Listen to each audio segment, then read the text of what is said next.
name is Kobe Bryant. I'm 17 years old.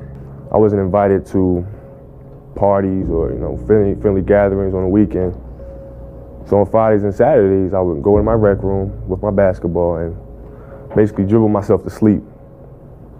And I think that was the best thing that could have ever happened to me, because during those lonely hours in the rec room, I discovered the hunger, the motivation, and the desire to be the best possible basketball player that I could be.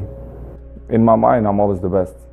I don't care what the people are thinking, what they say. In my mind, not just this year, but always, I'm always the best. I'm always going to say that. My philosophy is, why be normal when you can be the best? I don't want to be normal. I want to make the difference. So everything I do, I want to make the difference. Because when I make the difference, I'm the best. And that is not arrogance, that is confidence. Life is this. I like this. I love what I do, but I want to be the best. The easiest thing in life is to give up on whatever you're focused on or whatever you're hopeful for. The hardest thing is to continue to keep going, but we have to. We have to continue to hold on. And I would imagine for so many people out there, that is probably the most difficult thing. As a competitor, if you're trying to do something meaningful, if you don't have the mindset that you're the best ever, you failed already. So if you don't have the mindset that you are the best reporter ever, then you already failed. And that's been my mindset since I can remember. That will be my mindset as long as I can remember anything, that I am the best ever at what I do. And every day that I step on the basketball floor, I will strive to be that. But my mindset will always be as such, as I am the best to do what I do. And that'll give me a shot at being the best. And look, I'll be the first one to tell you, there were a lot of days where I did not want to get out of bed. And I guarantee you, if I ask the question here, if everybody is excited to get out of bed every single day, if I saw a hand, I'm going to blatantly call you a liar. Because we all know that is far from the truth. But if you have those little small goals, those little small things that get you excited when you don't want to, it's going to make it even better and even easier at the end when you're getting ready for a presentation or the end of the year or this or that, whatever event you're leading up to.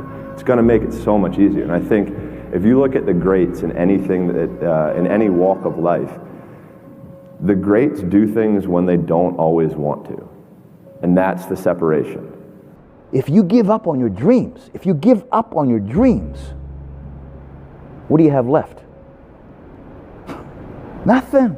Around 2010, 2011, I went through this huge spiritual thing where I became obsessed with the power of the mind. And I got into it deep, really deep, just meditation, visualization, and just realizing how powerful our minds actually are, how we really do paint our world with our thoughts and our level of self-belief. I dreamt this so much, so clearly, so precisely, and so frequently that it has manifested itself into reality, and that's what I am feeling right now. It's a dream come true. So I took myself from being very average-minded to actually believing that I was the shit, and believing that I could be the shit, and that I could be the GOAT and be the greatest and never lose. I took myself to a different place mentally, and a lot of it came from mental practice and meditation and visualization and just seeking knowledge from people who are strong believers, guys like Les Brown and Tony Robbins and guys like that. I just became really obsessed with just learning about the power of the mind. So I used to meditate. Now I just I have a lot of things that stuck with me, a lot of ways of believing that stuck with me that just subconsciously I know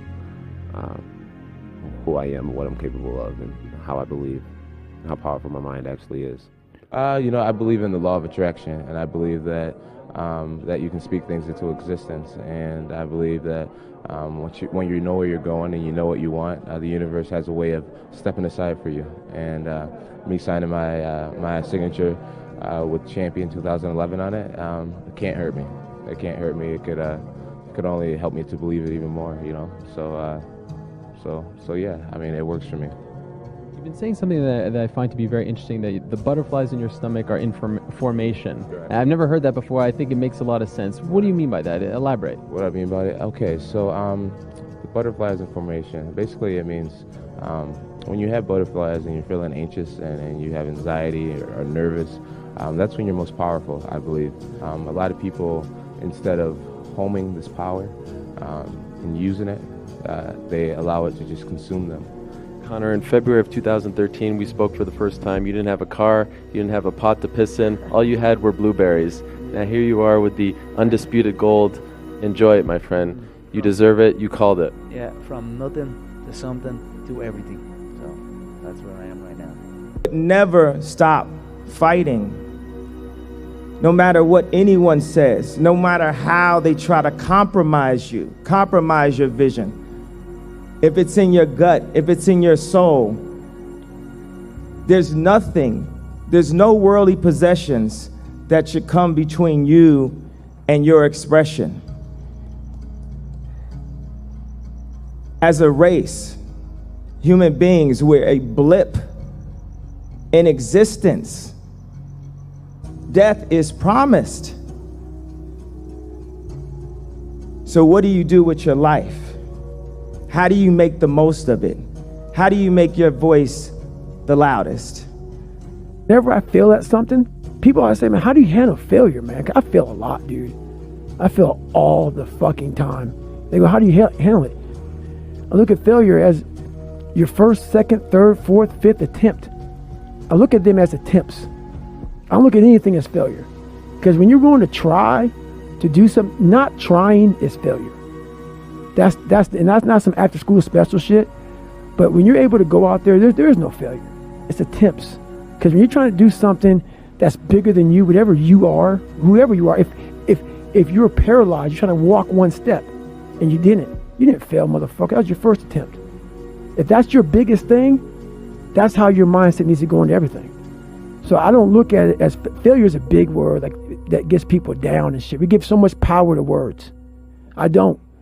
I take the power right away. I didn't feel shit. 400 trillion to 1. When you understand that math, how can't you live your life?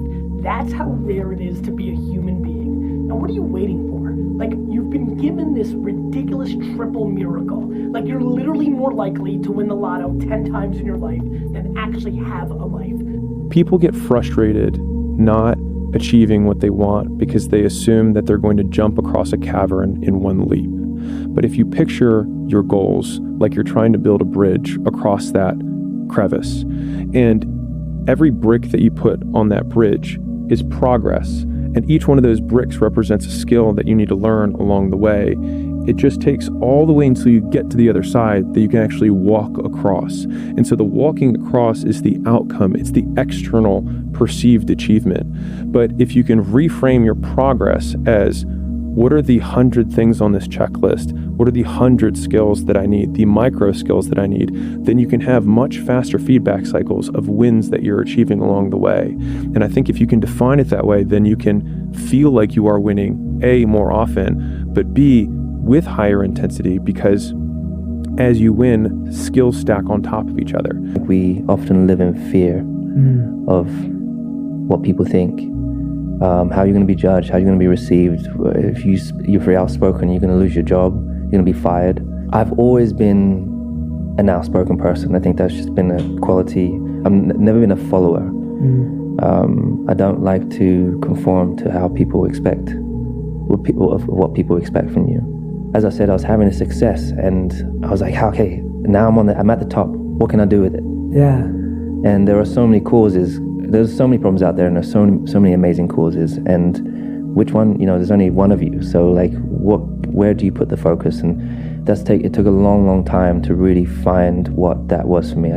Unchosen suffering is going to happen in life. Mm-hmm. Your parents are going to pass away. Loved ones are going to die. Your relationships are going to break down. Your body is going to fail you. You're going to become ill or sick or destitute.